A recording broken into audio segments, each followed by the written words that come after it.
Hey there guys, and welcome back to Alex Invest. For those of you who don't know, I'm Alex. I'm a business owner with a degree in economics, and I've been investing since I was 18 years old. Today is Saturday, so the markets are closed, and I went with a yellow. Why not, you know? Today, I want to talk to you guys about a little something different, and that's a few SPACs that I'm in or I'm looking to get into. So before we get into the SPACs, I just wanted to mention a few things about SPACs. First of all, SPAC is Special Purpose Acquisition Company, which basically means it's a company that starts off by putting a bunch of investment capital into it and then letting it sit there as a public company, basically for the sole reason to merge with a private company that's looking to go public. And this has basically been 2020, you know? So many new SPACs have been erupting, and every single SPAC really that ends up merging has been skyrocketing.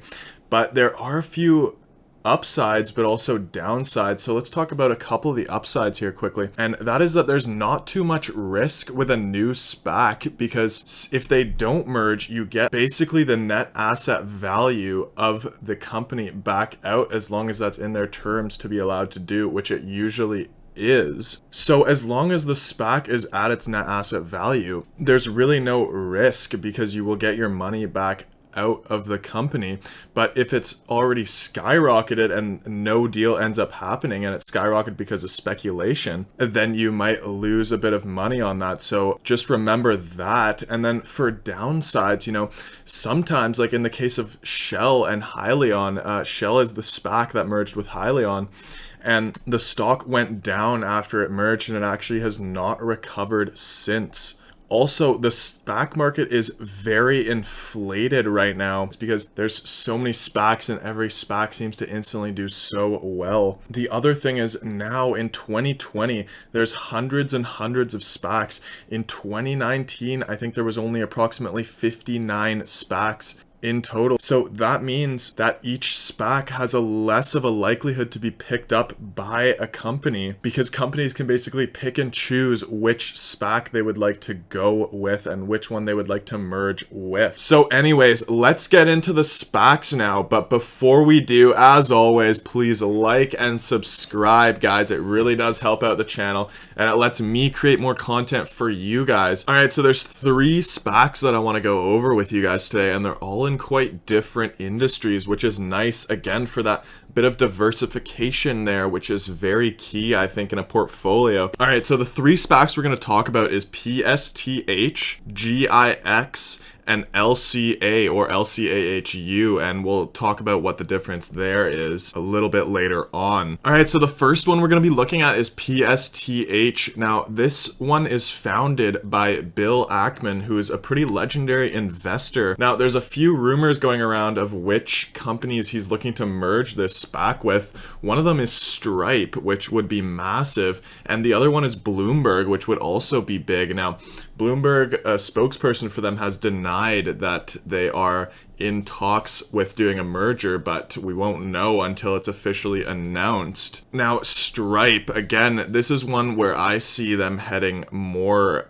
in the direction of. And Stripe is basically an online payments infrastructure. If that merges, you know, this company is going to skyrocket. And same again with Bloomberg, you know, if they merge with this one, it's going to skyrocket.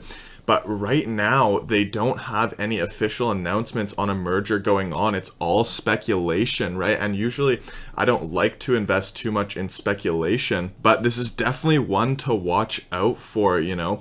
Their net asset value, which is basically taking the assets on a balance sheet, subtracting the liabilities, and then dividing that by the shares outstanding in a company. And for PSTH, that's around a $23 mark. Now, we can see they're currently at the $26 mark. So if there isn't a merger that's announced, you know, we will see the price drop back down to around the $23 mark. Of course, it can go a bit lower, but if the SPAC ends up dissolving without a merger, which is very unlikely because Bill Ackman is the founder behind it, you will get your $23 per share out of it, which you would lose a few percents on if you invested in this.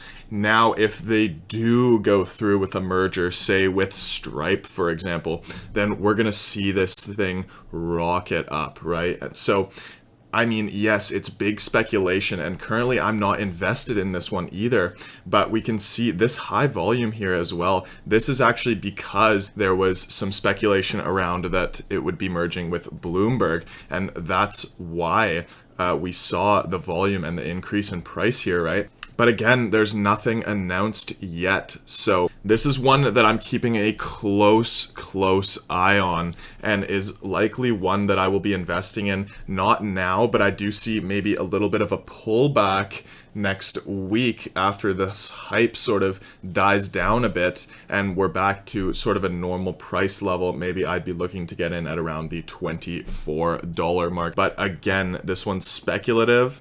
It's a little bit risky, but it could be one that could pay off huge. All right, now the next one we're going to talk about is GIX, and this is one that's looking to merge with two companies actually, Cloudbreak and UpHealth. They're both in the telemedicine industry, basically providing health information and medicine all through online. Now this one's still very under the radar, unlike some of the other SPACs like RMG Acquisition, which is another one I'm looking at, and this one provides lithium batteries for EVs, but the problem is it's already very high and much above its net asset value. Anyways, moving back to GIX, what's interesting here is that they're actually merging with two telemedicine companies, right? Making a bigger company that will be listed on the New York Stock Exchange. So now UpHealth is one of the largest national and international digital healthcare providers,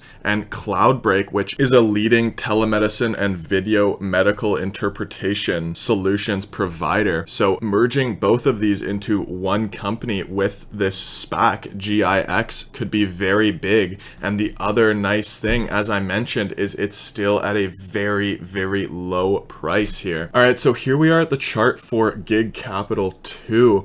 Now, there's a few interesting things to note here. First of all, we can see volume recently has gone up because this merger is more and more likely to happen between these companies, and we're going to start seeing the price go up a lot. The net asset value here of GIG Capital 2 is approximately $10, so we're not too far above that price yet, which is nice, which shows us that this is going to be likely a good investment. If they don't merge, we're not going to lose as much money on this, but again, this one is very likely to happen here. We can see after hours we're already up 6% because news around this merger is starting to pick up, and this is becoming more and more likely to happen. And again, we can see that through the increase in volume being traded here and the increase in price, obviously, that comes from that. All right, now finally we're going to talk about LCA or LCAHU, and I'll tell you guys the difference between those two right now. If you're investing in LCA, then you're investing in just the stock, and you can invest in LCAW for the warrants because they've separated these two. But if you invest in LCAHU, then you're investing in the stock and the warrants together, so they're not separate, and we can see that from the price, and that's why LCAHU is trading at a higher price than LCA right now. So now this is a SPAC that's in the gambling industry, so we're looking at, again, differentiation from the other two, but again, it's one of those that I see growing into a very big company moving forward. I mean, look at DraftKings already now, you know, we're seeing a very high price there, and LCAHU is much lower than that right now. So now this company is looking to merge with Golden Nugget, which is an online gambling company, and they're already growing a lot here, but they're not in too many states yet, but they're increasing what states they're in. So this is, again, we're getting into this one early here. You know, we have seen a big run up in this stock lately, And I think we're going to continue to see that run. You know, Canada wants to have online gambling moving forward here. And as well, the US, again, I've mentioned this in my DraftKings video, that 75% of states are looking to legalize online gambling in the next 3 to 5 years. So that is going to increase the market that they have significantly. So Golden Nugget is already a leader in this industry, along with, of course, DraftKings. And you guys know how I feel about DraftKings. I see them going massive moving forward, especially with new legislation coming out. And what's nice about Golden Nugget is they offer basically a full casino online with live dealers and all of that. You know, they have virtual poker, virtual blackjack, and all the other casino games you would find in an actual casino, you know. And this is going to go from a niche market to something very mainstream, and we're already seeing it because of COVID. And moving forward, this is just going to be accelerated by COVID and has been accelerated by COVID, you know.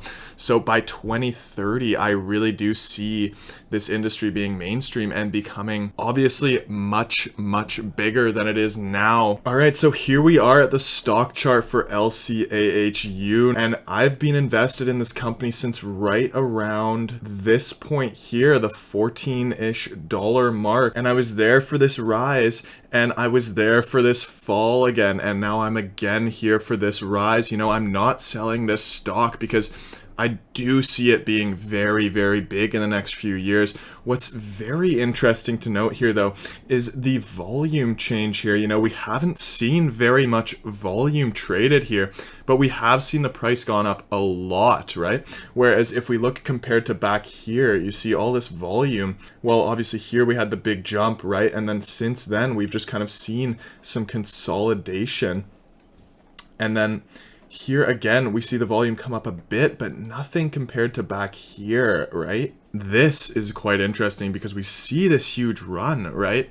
But not much volume. So once the volume hits here, right, this is one that I see moving much higher. And again, they're at not even half of the price of DraftKings, but I see them being just as big. And not only that, but there's differentiation here compared to DraftKings. DraftKings, right, is online sports gambling. This is online casino gambling, so something completely different here.